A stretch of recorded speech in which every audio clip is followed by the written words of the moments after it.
Yun na nga mga idol, no, after ilang days na hindi ma-open yung GCash dito sa Middle East, ngayong araw na to is na-open na siya at saka available na po siya dito sa bansang Kuwait. Siyempre, open nyo lang po yung application. Makita naman dyan, meron Philippines, Australia, Canada, Germany, Hong Kong, Italy, Japan, Qatar, Singapore, South Korea, Spain, Taiwan, Saudi Arabia, UAE, United Kingdom, United States. Siyempre, yung pinakalas, yung Kuwait. So, ang gagawin natin mga idol, magparehistro na tayo dito gamit yung ating Kuwait number. Siyempre, piliin lang natin yon. Ilagay natin ang ating Kuwait number. Makita naman natin yan. GCash is only available for Filipinos. Tapos magsisend po siya ng code mga idol. Antayin po natin dumating yung code. Siyempre try again nyo lang yan. Ganyan po lalabas. Try again nyo lang. Siyempre magpapadala na po siya ng code mga idol. Ayon po sa numero kung saan ang inyong ni-reserve. Pag dumating na yung code mga idol, ilagay nyo lang po siya. Makita nyo merong notification. Siyempre mag-yes lang po kayo dyan. Filipino, ilagay nyo lang po agree. Tapos, syempre, yung inyong birthday.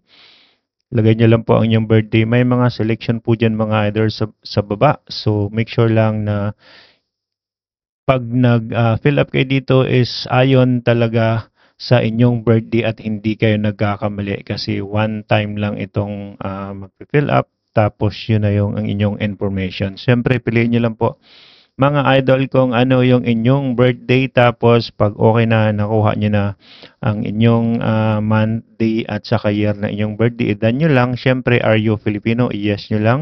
Siyempre, tapos confirm lang kayo. Dito, personal information natin mga idol. Ilagay nyo po ang inyong personal information. Meron dyan first name, middle name, siyempre at saka yung last name. Tell us something about yourself. So ito, kailangan hindi rin kayo magkakamali ditong area mga idol para iwas aberya. Siyempre, ilagay natin yung ating last name. Siyempre, hide natin yan kasi baka malaman nyo. Okay.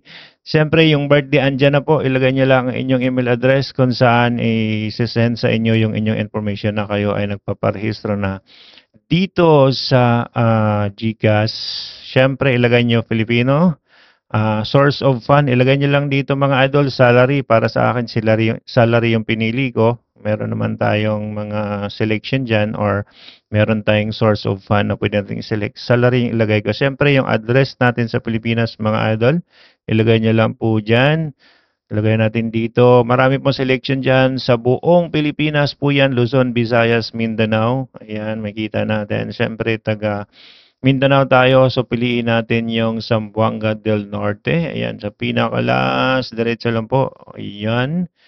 Siyempre, pagdating dyan, City of Municipality, kung saan kayo, siyempre, sa province nyo, kung saang barangay, okay, ilagay nyo rin kung saang barangay kayo, mga idol. Siyempre, dito, ilagay nyo rin yung zip code. Kailangan alam nyo yan, ha. House number, kailangan nyo yung lagyan mga idol kasi hindi po yan magko-continue pag hindi nyo lagyan. Siyempre, current address kung nasaan kayo. Siyempre, nasa Kuwait tayo mga idol. So, ilagay natin dito is nasa Kuwait po tayo. Okay, dire-diretso lang po tayo doon sa pinakababa. Ayan, hanapin natin yung Kuwait. Ayan. Siyempre, yung address natin sa Kuwait kung saan tayo nakatira. Lagay lang po natin dyan. Make sure na fill upan nyo po itong lahat kasi hindi po kayo makapag-next kung hindi nyo po pinil upan. Siyempre, city, kung saang city kayo address. Yung address, mga idol po nyo yun, buuhin yan. Diba? Salmia, Block 1, Block 2, depende po kung saan kayo naka-address. Siyempre, yung state, province, of region, ilagay natin dito is Kuwait. Tapos, zip code, depende po kung saan kayo naka-address, ilagay nyo po yung zip code kung saan kayo location dito po sa may Kuwait mga idol. Ito ay Kuwait lang po ha. Depende po yan. May mga followers tayo sa ibang country. Kung makikita nyo po doon sa list ng pwede na, piliin nyo lang po kung country kung nasan kayo tapos ilagay nyo po at magparehistro na po kayo. Maganda kasi nakakatanggap na tayo ng pin code dito mga idol. Okay, so lagyan lang po natin dito. Zip code, ninanap po pa yung zip code dyan. Siyempre, mag-search kayo sa Google mga idol kung ano yung safe code like sa Salmia, Parwania. Maghanap po kayo kung ano yung safe code, yun po yung ilagay nyo para accurate po yung information na nilalagay nyo dito sa ating GCash. Maraming salamat po GCash kasi ito pwedeng-pwede na tayo rito. Mas mabilis yung ating pagpadala. Okay, so yung address naman mga idol, baguhin ko yan kasi pareho niya lang ilagay ko. Siyempre yung full address ang ilalagay ko dito. Siyempre mga idol, kung kayo ay magpadala no, through GCash, available dyan sa Almola Exchange. Ayan, tumatanggap po sila ng GCash dyan mga idol. So ayan, syempre i-hide ko lang yung mga information ko dito mga idol kasi baka makita nyo. So makita nyo naman yung aking voice. So yun na lang po yung sundan nyo. Kasi kung ano yung narinig sa aking voice, ganun din po yung nakikita nyo sa screen kung kayo ay nagparehistro dito sa GCash. Okay, ito nilagay ko lang po siya ng NA, ibig sabihin not available kasi wala naman po mga numbering yung address ko sa Pilipinas. Review your information mga idol. Pag alam nyo okay na yan, i-confirm nyo lang po siya tapos maglagay kayo ng inyong PIN, yung 4 na number na PIN. Make sure na hindi nyo yan makakalimutan kasi pag nakalimutan mo, yari ka sa jowa mo. Joke. Okay, siyempre ilagay mo lang yung PIN na hindi nyo nakakalimutan. Dire-diretso lang tayo dyan. Confirm. Yun! Tapos kailangan natin yung i-verify. Makita niyan mga idol, verify now.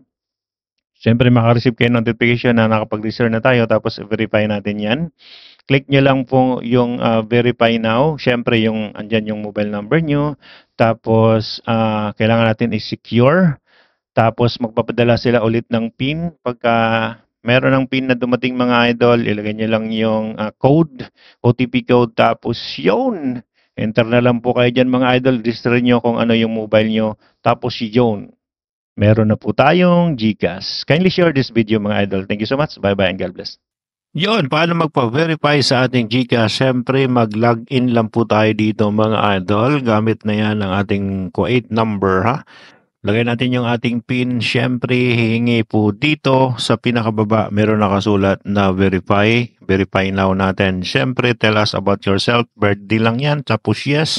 Tapos siyempre, yung information nyo lang ang ilalagay nyo dito. Pagkatapos yan, hingan kayo ng ID. So, maraming klaseng ID dyan na pwede nyo i-submit. Pag once na nakapag-submit na kayo, diretso na lang po tayo sa pagpa-selfie mga idol. Okay, confirm lang natin. Tapos picturean natin yung ating ID. Tapos diretso na po tayo sa ating selfie. Siyempre sa selfie mga idol, sa camera niya lang yung ginagamit sa inyong mga mobile. Make sure lang po na wala kayong cap, wala kayong mask. At saka siyempre diretso na tayo sa selfie. Ayan. Next lang po, harap lang po natin ang atong gwapong mukha at magagandang mukha. Siyempre, mag-processing po kaagad yan. Pag once na nag-process yan, information should match your ID at saka yung selfie. Kasi pag hindi, syempre hindi yan ma-approve.